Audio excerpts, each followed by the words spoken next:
Je dirais, il y a un assemblage de tout ce qu'on peut compter de la misère et de la pauvreté en République centrafricaine. Donc pour moi, la culture devrait être au service de ces populations-là, tout en étant à la fois un outil contre l'ignorance, contre la pauvreté, et pour que justement les jeunes, les artistes puissent prendre conscience de leur mission dans la société. L'espace Lingatere en tant qu'unique lieu culturel à Bangui a été d'abord un lieu où un carrefour pour un certain nombre d'artistes venant de la sous-région, notamment le Cameroun, le Tchad, le Congo,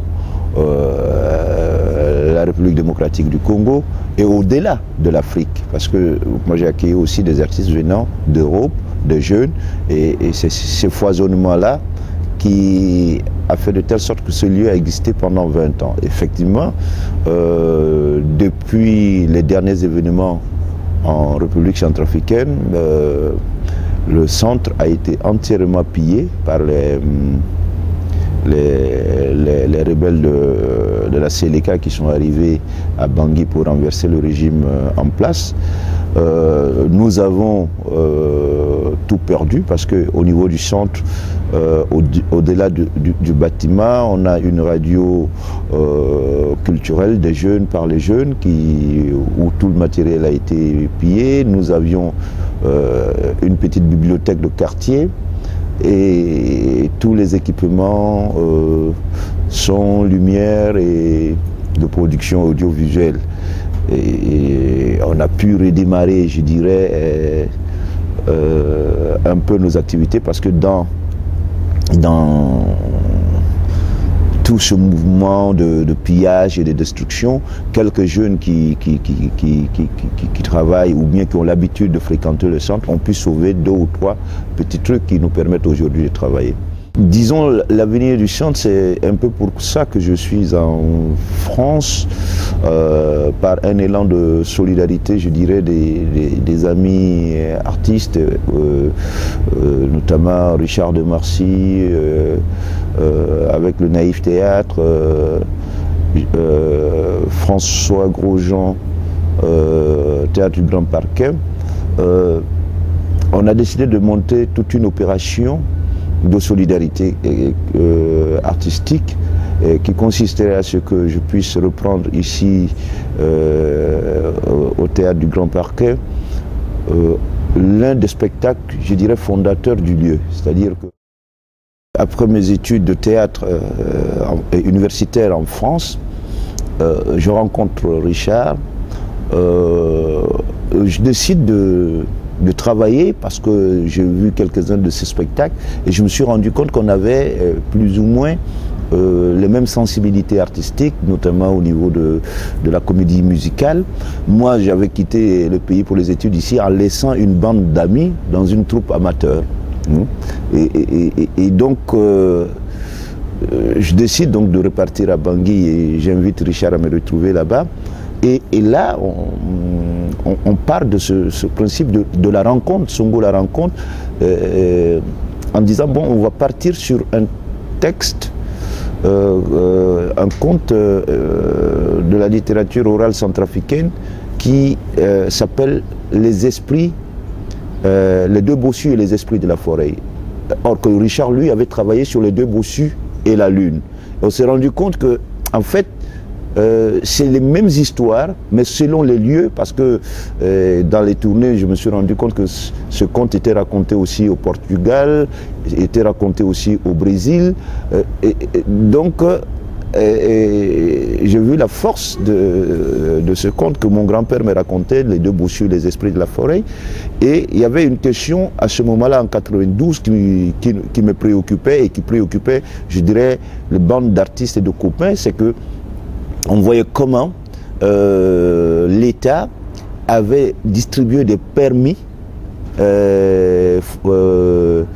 des sociétés forestières et qui participaient à la déforestation, à la destruction de toute la forêt en République centrafricaine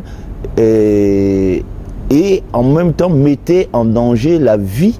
des peuples pygmées qui vivent dans la forêt, et c'est leur lieu de vie, ils sont les premiers protecteurs de cette nature, et donc il fallait parler de ça. Il fallait parler de ça, et nous avons, à partir de ce conte, les deux bossus et les esprits de la forêt, essayé de partir du fait de transformer les deux bossus en toute cette papyrasserie, de toute cette bureaucratie, de tous ces gens qui donnent tous ces permis, donc l'État, etc., les sociétés forestières, et ils vont être porteurs d'un message et d'un document aux Pygmées pour leur demander de partir, parce qu'on leur a demandé de venir détruire. Ils ont les permis, ils ont, avec la bande d'entrepreneurs véreux, libanais et autres, et les deux bossus sont porteurs de ce document-là aux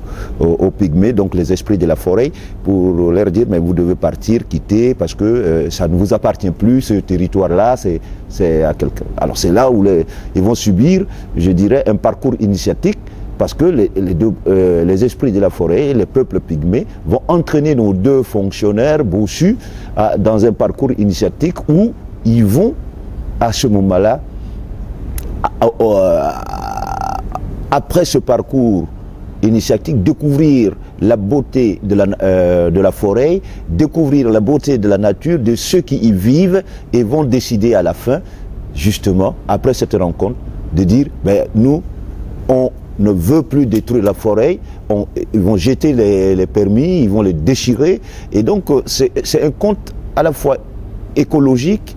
et qui est rempli de tout ce que nous avons en Centrafrique, de richesse musicale, vocale et de la danse. Et donc c'est cet alliage de comment faire un théâtre et un spectacle qui peut parler des choses qui sont importantes pour l'humanité, mais en même temps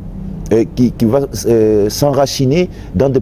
pratiques rituelles et musicales de la Centrafrique, sinon de l'Afrique centrale, puisque nous sommes dans un air pratiquement où même s'il y a une diversité culturelle, il y a une similitude entre les différents rythmes au niveau de cette aire géographique, communément appelée l'aire bantou, hein, et non pas dans une démarche perçue de folklorique, mais dans une démarche contemporaine de création théâtrale, artistique. Il faut aussi penser que la situation actuelle en Centrafrique, avec les exactions,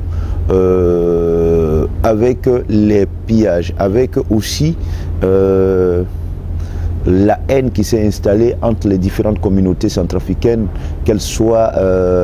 chrétiennes ou musulmanes, nous oblige à envisager un travail en profondeur pour la recomposition de la société centrafricaine. Et ça va passer nécessairement, au-delà des équipements, par un engagement de la compagnie à faire un travail sur la réconciliation, et j'envisage fortement, dès mon retour avec l'équipe à Bangui, après les représentations ici en France, de démarrer une grande caravane culturelle pour la paix, parce que je sais la force que l'art ou la culture a dans notre société, et je pense que par le biais du théâtre, par le biais de la musique, par le biais, pourquoi pas, du cinéma, nous pouvons faire rapprocher les différentes communautés, leur ouvrir des espaces de dialogue à travers l'art, à travers le spectacle, et pour que le vivre ensemble, qui aujourd'hui en Centrafrique qui est en danger, puisse se recomposer.